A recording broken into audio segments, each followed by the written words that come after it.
Welcome back to SS classes. My name is Shaista Parveen and you are watching SS classes.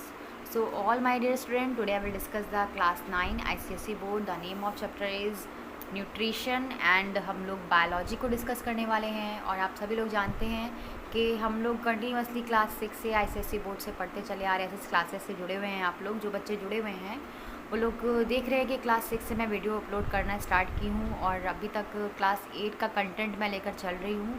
But कुछ बच्चों की request थी कि ma'am class 9 के लिए भी वीडियो डालें, तो मैं वीडियो सिर्फ डाल रही हूँ क्लास 9 के लिए और बायोलॉजी का ही वीडियो डाल रही हूँ।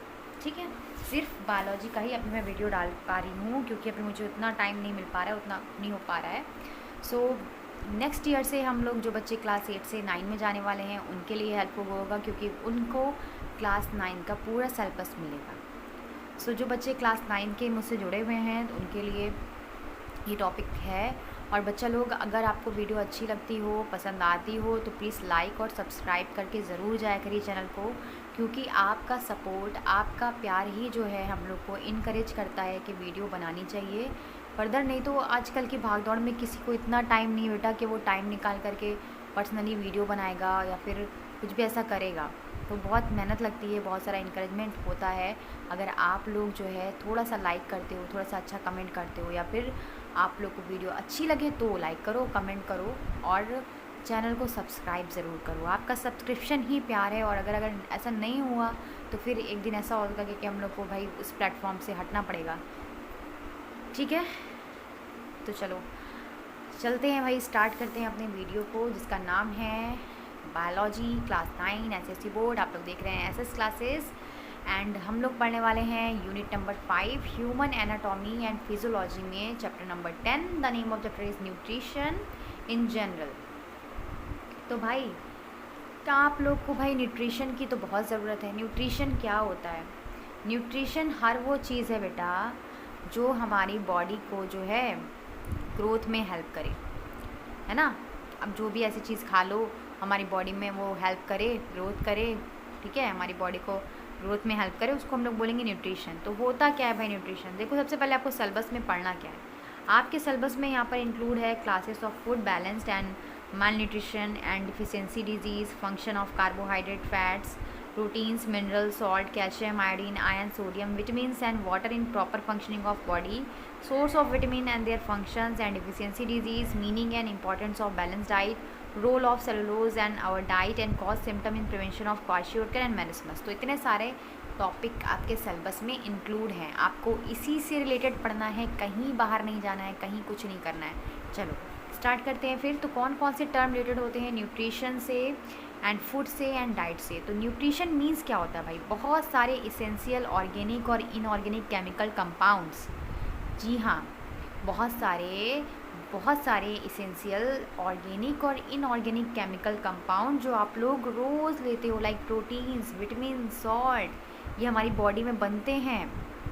भाई यही सारे केमिकल्स जो हैं वो न्यूट्रिशन है। ये सारे केमिकल्स क्या हैं? न्यूट्रिएंट्स हैं।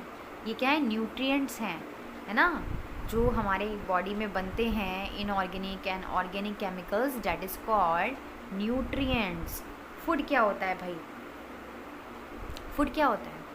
तो फूड हर वो सब्सटेंस है जो हम ईट करते हैं या ड्रिंक करते हैं and which contain the nutrients, और जिसमें न्यूट्रिएंट्स होता है। For example milk, bread, egg, fish, Apple. अब आप बोलोगे बर्गर भी तो फूड है। हाँ भाई, वो भी फूड है ना, वो पर जंक फूड है। वो आपको क्या करेगा? वो आपको इतना ज़्यादा जो है एनर्जी तो देगा, बट आपको फैट भी इंक्रीज़ कर देगा, आपको मोटा बना देगा, फैटी बना देगा, और आपके लिए हार्मफुल है वो। ठीक है, ज़्यादा खाएंगे तो वो हार्मफुल है। सो फूड भाई ऐसा कोई भी सब्सटेंस है जिसको हम लोग खा सकते हैं, पी सकते हैं, और जिसमें न्यूट्रिएंट्स होते हैं, जिसमें जो है पोषक चीज़ें होती हैं। फॉर एग्जांपल मिल्क हो गया, ब्रेड हो गया, फ़िश हो गया, एप्पल्स हो गए। ठीक है, सो एक एप्पल खाओ तो एप्पल की अवे डॉक्टर, है ना, पता है ना, बोलते हैं ना। सो अब डाइट देखते हैं। डाइट क्या है भाई? Combination of food. जब बहुत सारे फूड का कॉम्बिनेशन होता है, लाइक हम लोग अपनी डाइट में जो है हम लोग प्रोटीन भी ले रहे हैं, सही मात्रा में विटामिन्स भी ले रहे हैं, सही मात्रा में हम लोग जो है एकदम equal proteins, vitamins, fat, salt सब कुछ ले रहे हैं एक बैलेंस डाइट में, तो उसको ही को बोलते हैं बैलेंस डाइट। यानी बहुत सारे फूड का कॉम्बिनेशन, बहुत सारे फूड आइटम का combination, that it our meals, जो हम लोग खाने में यूज़ करेंगे उसी को हम लोग बोलते हैं balance diet. Is one which contain the principal constituent of food proper quantity for particular person, यानी किसी पर्टिकुलर पर्सन, किसी एक प्रति व्यक्ति के लिए वो डाइट जो उसकी हर ज़रूरत को पूरा कर दे, जो उसके बॉडी में एनर्जी भी दे दे, जो उसकी ग्रोथ में भी हेल्प करे, है ना, फर्दर उसके जो है एब्जॉर्प्शन में भी हेल्प करे, that is called balance diet. तो हमें एक अच्छी बैलेंस डाइट लेनी चाहिए जो हमारे लिए हेल्पफुल हो, जो हमारी ग्रोथ के लिए लगे। बोलते हैं ना कि खाना तो खा रहा है लेकिन देखो इतनी रोटियाँ खा गया लेकिन शरीर को नहीं लगता, दुबला का दुबला है। भाई कैसे दुबले हो आप? बैलेंस डाइट नहीं ले रहे हो प्रॉपरली, ठीक है, एब्जॉर्प्शन नहीं हो रहा है ठीक से, इस वजह से। चलो अब देखते हैं कि बैलेंस डाइट बेटा हर पर्सन के लिए अलग अलग होती है। वो डिपेंड करती है कुछ फैक्टर पे। कौन कौन से फैक्टर हैं? अब मान लो, सपोज़ कर लो, यहाँ पर पहला फैक्टर क्या दिया है, एज ऑफ अ पर्सन। छोटे बच्चों, जो छोटे बच्चे होते हैं, क्या भाई वो दाल चावल खाएंगे? नहीं ना, उनको तो भाई मिल्क चाहिए, दूध चाहिए, है ना। तो उनके लिए बैलेंस डाइट क्या है उनकी? दूध है, मिल्क है। यंग पर्सन को भाई एग भी चाहिए, उसको प्रोटीन्स भी चाहिए, उसको विटामिन्स भी चाहिए, उसको जो है ड्राई फ्रूट्स भी चाहिए, ताकि उसकी भाई वो क्या हो रहा है, वो ग्रोथ कर रहा है तो ग्रोथ वाली बॉडी को चाहिए सारी न्यूट्रिशन, है ना। ओल्ड व्यक्ति, जो ओल्ड व्यक्ति होते हैं, बहुत बूढ़े लोग होते हैं, आपने देखा होगा बहुत कम खाना खाते हैं, है ना। सो भाई वो तो ढेर सारा खाना खाएंगे नहीं, है ना। तो एज के हिसाब से भी लोग बैलेंस डाइट को रिप्रेजेंट करते हैं। एज के हिसाब से भी लोग खाने को रिप्रेजेंट करते हैं, बैलेंस डाइट को रिप्रेजेंट करते हैं। Sex of individual, like male and female. Female की कंपैरिजन में मेल थोड़ा खाना ज़्यादा खाते हैं, है ना, थोड़ा खाना ज़्यादा खाते हैं। फिर है तीसरा point, life style, nature of work. Like आपने देखा है जो किसान होते हैं भाई, उन कितना मेहनत करते हैं, वो मेहनत ज़्यादा करते हैं और खाना भी ज़्यादा खाते हैं, है ना, क्योंकि भाई उनकी जो है ज़रूरत को पूरा करने के लिए ज़्यादा डाइट चाहिए होती है उनको। भाई इतना दिन भर वो बेचारे लोग लगे रहते हैं, फार्मर लोग, किसान लोग, ठीक है। तो उनकी डाइट को पूरा शामिल करने के लिए उसमें ज़्यादा खाना, प्रोटीनियस वाला खाना उनको चाहिए। उनको दाल चावल चाहिए, उनको ऐसा चीज़ें चाहिए जो उनकी बॉडी में बिल्डिंग में हेल्प करें। स्पोर्ट पर्सन को देखा है आप लोगों ने, एग खाते हैं और बहुत सारी मीट से बनी हुई चीज़ें खाते हैं, है ना। तो वो भाई क्या है, उनकी बॉडी की ग्रोथ अच्छी होनी चाहिए, तभी तो वो एनर्जेटिक होंगे, तभी तो उनके लिए खाने की बैलेंस डाइट अलग होगी। मीन्स क्या कह रहा है कि हर व्यक्ति के लिए, हर पर्सन के लिए जो बैलेंस डाइट होगी बेटा वो अलग अलग होगी। लाइक आपके लिए, मेरे लिए, सबके लिए क्या होगी, बैलेंस डाइट अलग अलग होगी, एज के हिसाब से, उसके पर्टिकुलर किसी भी फंक्शन के हिसाब से, लाइक आप क्या काम कर रहे हो उसके हिसाब से, है ना। Special need of person, sick person, like जो बीमार व्यक्ति है उसको क्या चाहिए, उसको ज़्यादा न्यूट्रिएंट चाहिए। प्रेग्नेंट लेडी हैं या नर्सिंग मदर हैं, जो मदर हैं जो, ठीक है, उनको भाई क्या चाहिए, उनको न्यूट्रिएंट्स वाला खाना चाहिए, ऐसा खाना चाहिए जो उनकी ग्रोथ को बढ़ाए, है ना, जो क्या करे, क्योंकि भाई वो बेबी को नरिश कर रही हैं तो उनको थोड़ा ज़्यादा केयर की ज़रूरत है। प्रेग्नेंट लेडी को भी थोड़ी ज़्यादा केयर की, थोड़ी आयरन की ज़्यादा ज़रूरत है, खून की कमी हो जाती है तो ज़्यादा आयरन वाले चीज़ें उनको खानी चाहिए, है ना। तो सबके लिए बैलेंस डाइट बेटा अलग अलग है ना। जो यहाँ पर 4 फैक्टर थे हम लोगों ने देख लिए कि कौन कौन से हिसाब से हम लोग बैलेंस डाइट को रिप्रेजेंट करेंगे। नेक्स्ट है meal, the food is taken the time to safely the appetite. Appetite means desire to eat while the hunger is an sensation lack of food. ऐसा नहीं है कि बस भूख लगे खाना खाने में लग जाओ, टूट जाओ। भाई आपको अपना एक टाइम लिमिट बनाना चाहिए कि भाई हम रोज़ 8 बजे खाना खाएंगे। शाम का खाना तो बेटा वो जल्दी खा लेना चाहिए, हम लोग खाते नहीं जल्दी, बट खा लेना चाहिए जल्दी। पता है शाम का खाना जल्दी खाने से आपके जो है ब्लड शुगर है ना, वो लेवल मेंटेन रहता है और आप ज़्यादा हेल्दी रहते हो, ज़्यादा दिन तक जीवित रहते हो। पहले के लोग जो थे वो भाई जल्दी खाना खा लेते थे, 6 बजे तक खाना खा पी के ख़त्म और फिर सब सो जाते थे, है ना। लेकिन अब जो है वो दिनचर्या की वजह से, लाइफ स्ट्रगल की वजह से थोड़ा सा टाइम जो है बहुत चेंज हो गया है। सबका टाइम अलग अलग है, कोई कितने बजे खा रहा है, कोई कितनी बजे खा रहा है। यही चीज़ जो है ना बेटा आगे जाकर बहुत प्रॉब्लम क्रिएट करती है। तो अपना पहले एक टाइम बनाओ, एक टाइम लिमिट बनाओ कि भाई हमें इतने बजे से इतने बजे तक खाना खा लेना है ना। So first of all this चीज़। अब देखते हैं नीड ऑफ न्यूट्रिशन। भाई नीड क्यों है, न्यूट्रिशन की ज़रूरत क्यों है हमें। सबसे पहली बात कि जितने भी लिविंग ऑर्गेनिज़म हैं भाई उनको खाना चाहिए, क्योंकि उनको बहुत सारे काम करने हैं। क्या करना है, पहला तो उनकी ग्रोथ के लिए, जो ग्रोथ हो रही है उनकी बिल्डिंग अप न्यू प्रोटोप्लाज्म और सेल, और बॉडी के अंदर बहुत सारी चीज़ें हो रही हैं, बहुत सारी चीज़ें, मतलब सेल टूट रही है, लगातार बन रही है, नए नए प्रोटोप्लाज्म बन रहे हैं। रिपेयर के लिए हमारी बॉडी के अंदर बहुत सारे सेल्स ऐसे हैं जो इंजर्ड होते रहते हैं, टूटते फूटते रहते हैं। उनका रिपेयर होने के लिए भी हमें क्या चाहिए भाई, न्यूट्रिशन चाहिए। खाना नहीं खाएंगे तो फिर वो नहीं हो पाएगा, है ना। थर्ड पॉइंट है एनर्जी। तो भाई एक दिन आप खाना ना खाओ, एक दिन व्रत रख के देख लो, कैसा लगता है? ऐसा लगता है कि जान ही नहीं है, अधमरे से हो जाते हैं हम लोग, है ना। सो भाई ऐसा क्यों होता है? क्योंकि फूड से हमें एनर्जी मिलती है, और जब फूड नहीं खाएंगे तो एनर्जी हमारी नहीं हमें मिलेगी। इस वजह से हम लोग को अधमरापन यानी कि बहुत ज़्यादा सुस्तपन लगता है। So providing energy needed by body to carry the various life function. बहुत सारे लाइफ के फंक्शन को करने के लिए हमें एनर्जी चाहिए, जो मिलती कहाँ से? हमें न्यूट्रिशन से मिलेगी, हमें फूड से मिलेगी। मीन्स मेंटेनेंस भाई केमिकल कंपोजिशन जो हमारे सेल में है, जी हाँ, केमिकल कंपोजिशन लाइक विटामिन्स हो गए, सॉल्ट हो गए, प्रोटीन्स हो गए, कंपाउंड्स हो गए, इन सब का भी हमारी बॉडी में बहुत बड़ा रोल होता है, हमारे सेल्स को बनाने में बहुत बड़ा रोल होता है। तो हमारी बॉडी के मेंटेनेंस के लिए भी, इन केमिकल कंपोजिशन के मेंटेनेंस के लिए, इनको बनाए रखने के लिए भी भाई चाहिए न्यूट्रिशन। अंडरस्टैंड।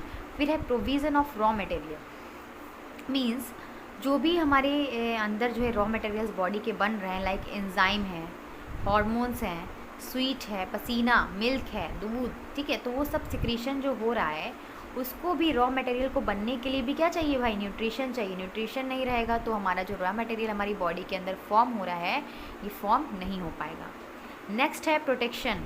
भाई खाना पीना अच्छे से आओगे, प्रोटीन वाले सामान लोगे अच्छे से, तो भाई तुम डिजीज़ से दूर रहोगे, तुम्हारा इम्यूनिटी क्या होगी? मजबूत होगी, है ना। सो डिजीज़ से भी बचाता कौन है? हमारा न्यूट्रिशन। तो सोचो कितना ज़्यादा इसेंशियल है भाई, कितना ज़्यादा इसेंशियल है फॉर डिजीज़ एंड इन्फेक्शन से बचने के लिए।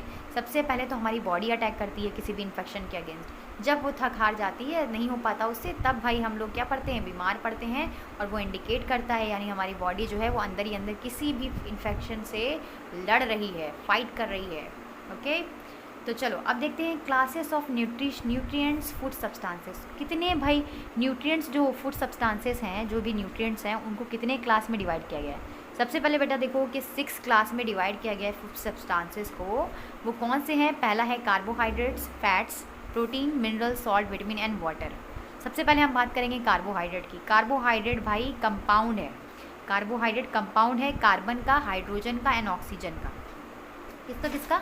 कार्बन का, हाइड्रोजन का एंड ऑक्सीजन का। Carbon plus hydrogen plus oxygen से मिलकर क्या बनता है? हमारा कार्बोहाइड्रेट। ठीक है, मिलकर क्या बनता है? Carbohydrates. So with oxygen and always ratio, जहाँ पे ऑक्सीजन का जो रेशियो होता है बेटा, हाइड्रोजन और ऑक्सीजन का रेशियो 2:1 होता है। मीन्स हाइड्रोजन जो है वो 2 अमाउंट में होगी और ऑक्सीजन हमारा 1 के रेशियो में होगा। और यहाँ पर ये ऑक्सीडाइज होते हैं, ऑक्सीडाइज होकर मतलब टूट करके क्या करते हैं? रिलीज़ करते हैं, एनर्जी बाहर निकालते हैं। सो कार्बोहाइड्रेट बेटा इसमें इंक्लूड होता है शुगर, स्टार्च, सेलुलोज। ठीक है, कार्बोहाइड्रेट के लिए मम्मी लोग बोलती हैं ना कि आलू खाओ, आलू पोटैटो, उसमें क्या होता है भाई? बहुत ज़्यादा कार्बोहाइड्रेट होता है। कार्बोहाइड्रेट प्रिंसिपल एनर्जी सोर्स है हमारी बॉडी का, मतलब तुरंत इंस्टेंट एनर्जी देता है। लेकिन इससे भी ज़्यादा कोई और ताकतवर है? इससे भी ज़्यादा इंस्टेंट एनर्जी कोई देता है? कौन देता है? सोचो, पढ़ेंगे आगे हम लोग। ठीक है, तो जो भी चीज़ें मैं बता रही हूँ उसको लर्न करते रहोगे आप लोग, समझते रहोगे। ठीक है, भूलना नहीं है। दूसरी बात करते हैं शुगर की, जो कि हमारा कार्बोहाइड्रेट का ही पार्ट है। शुगर हमें पता है कि सॉल्युबल होती है वाटर में, और टेस्ट कैसा होता है भाई इसका? मीठा होता है, स्वीट होता है ना। ब्रॉडली शुगर जो है वो 4 मेजर कैटेगरी में डिवाइड की गई है। लाइक मोनोसैकेराइड, मोनो मीन्स होता है भाई सिंगल, मोनो मीन्स सिंगल, एक, यानी कि 1 sugar molecule. So with general chemical formula, आप लोगों ने मोनोसैकेराइड का फॉर्मूला याद किया होगा बेटा, C6H12O6, जहाँ पर कार्बन के 6, हाइड्रोजन के 12 एंड ऑक्सीजन के 6 एटम है। तो यहाँ पर जो है नीड ऑफ डाइजेशन वो straight way absorb in the body and 3 type of sugar are. 3 type की सिंपल शुगर हमारी बॉडी में प्रेजेंट होती हैं। 3 टाइप की सिंपल शुगर हमारी बॉडी में कौन कौन सी हैं बेटा? Glucose, fructose, galactose. ग्लूकोज जो है वो पॉपुलरली जानी जाती है ग्रेप शुगर, यानी कि जो है इसको हम लोग मेनली क्रिस्टल के रूप में खाते हैं। Is most commonly simplest form है जो कि हर घर में आपको दिखाई देगी। व्हेन से blood sugar, it means the glucose level in blood. अगर हम बोलें कि किसी को ब्लड शुगर है, मतलब उसके ब्लड में शुगर का लेवल ज़्यादा हो गया है, मतलब उसमें ब्लड में शुगर का लेवल ज़्यादा हो गया है। ठीक है, सो 1 मोल जो ग्लूकोज का होता है ना बेटा, आप लोग जूम करके देख लीजिएगा अगर कहीं पे आपको क्लियर नहीं दिखाई दे रहा हो तो। 1 मोल ग्लूकोज का रिलीज़ करता है लगभग 600 यानी कि 686 किलो कैलोरीज ऑफ एनर्जी। सोचो कितना बर्न करता है एनर्जी, है ना। फ्रक्टोज देखते हो आप लोग, कभी कभार आप लोग क्या करते हो कि जब बहुत गर्मी के दिन होते हैं तो हम लोग रसना वसना पी लेते हैं या फिर ग्लूकॉन डी, हाँ ग्लूकॉन डी पी लेते हैं। तो ग्लूकॉन डी भी जो है वो ग्लूकोज से मिलके बनी है, इसीलिए तो इंस्टेंट एनर्जी मिलती है हम लोग को, तुरंत पिया और फिर एनर्जी ऐसा लगता है आ गई शरीर में, है ना। नेक्स्ट है हमारा फ्रक्टोज़। फ्रक्टोज़ भाई कॉमनली प्लांट में पाया जाता है बेटा, और पॉपुलरली है फ्रूट शुगर के लिए। अब आप लोग बताओ ज़रा, फ्रूट शुगर वो कौन सा फ्रूट शुगर है, मतलब फ्रूट है जिससे हमें शुगर प्रेजेंट मिलती है, शुगर कैन, जी हाँ शुगर कैन, है ना।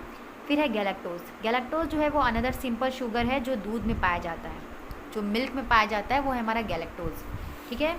दूसरा बात करते हैं डाइसेकेराइड की। अभी तक हम लोग को जो पढ़ रहे थे वो मोनोसेकेराइड के बारे में पढ़े थे, सिंपल शुगर जिसका फॉर्मूला था C6H12O6, और यहाँ पर हम लोग पढ़ेंगे डाइसेकेराइड के बारे में, मतलब डबल शुगर, यानी कि डबल शुगर ऑफ मॉलिक्यूल्स। तो यहाँ पर इसका जनरल फॉर्मूला यह हो जाएगा, कार्बन में 12, हाइड्रोजन पे 22 एंड ऑक्सीजन के 11 atom. They require digestion to get absorb in the body. इनको भाई क्या चाहिए, इनके डाइजेशन के लिए ना पहले इनको टूटना पड़ेगा, क्योंकि ये जो है वो डायरेक्टली हमारी बॉडी एब्जॉर्ब नहीं कर सकती। फ्रक्टोज, गैलेक्टोज एंड ग्लूकोज को हमारी बॉडी डायरेक्टली एब्जॉर्ब कर सकती है क्योंकि वो डाइजेशन के लिए सही है, बट डाइसेकेराइड जो डबल शुगर होती है ना बेटा, उसको हमारी बॉडी में जाने के लिए, मतलब एब्जॉर्ब होने के लिए पहले टूटना पड़ता है। तो ये कमर्शियल शुगर है जो कमर्शियल पर्पज़ पे यूज़ की जाती है, सुक्रोज़, एंड कॉमनली जो है ये शुगर कैन में प्रेजेंट होती है हर कंट्री में। एंड सुक्रोज़ जो है वो शुगर बीट में पाई जाती है। सुक्रोज़ डबल शुगर मेड होती है, सिंपल फॉर्म शुगर है जो ग्लूकोज एंड फ्रक्टोज, यानी कि सुक्रोज़ टूटती है किसमें, ग्लूकोज में एंड फ्रक्टोज में, जिसको हम लोग डाइजेस्ट कर सकते हैं, जिसको हम लोग एब्जॉर्ब कर सकते हैं, हमारी बॉडी इसको एब्जॉर्ब कर सकती है। सेकेंड है maltose. Maltose means malt sugar, जिसमें ग्लूकोज के 2 मॉलिक्यूल्स प्रेजेंट हो, दैट इज़ माल्टोज। लैक्टोज जो मिल्क में प्रेजेंट होती है, मेडअप होती है ग्लूकोज से एंड गैलेक्टोज से। ये बात आपको याद रखनी है किससे फॉर्म हुई है, ठीक है। जैसे लैक्टोज ग्लूकोज एंड गैलेक्टोज से मिलकर बनी है, माल्टोज 2 ग्लूकोज मॉलिक्यूल से मिलकर बनी है, और सुक्रोज की बात करें तो ये टूट कर बनी है ग्लूकोज एंड फ्रक्टोज से। स्टार्च के बारे में आप लोगों ने नाम सुना होगा, नाम तो सुना होगा आप लोगों ने स्टार्च का। स्टार्च एक इनसॉल्युबल कार्बोहाइड्रेट होता है जो प्लांट्स में प्रेजेंट होता है मेनली, और स्टोर होता है, मतलब जो खाना स्टोर होता है ना प्लांट्स में, वो स्टार्च के फॉर्म में स्टोर होता है ना। मेनली इसको कार्बोहाइड्रेट कहा जाता है। पोटैटोज़ में जो है ज़्यादा स्टार्च होता है। पोटैटोज़ देखा है आप लोगों ने, जो वाइट माड़ उसका निकलता है उसको बोलते हैं स्टार्च, है ना। वाइट पोटैटो में होता है ना, जम जाता है, अगर उसको काटो और पानी डाल के मत रखो तो क्या होता है उसमें ब्लैकिश हो जाता है वो। सो ग्रेन बहुत सारे, राइस हो गया, मेज़ हो गया, वीट हो गया, इन सब में जो है हमारा स्टार्च प्रेजेंट होता है। ब्रेड में भी स्टार्च प्रेजेंट होता है बहुत चीफ मात्रा में, जी हाँ। स्टार्च जो है वो एक केमिकल फॉर्मूला होता है इसका C6H10O5N, ठीक है। यहाँ पे N नंबर रिप्रेजेंट कर रहा है बेटा।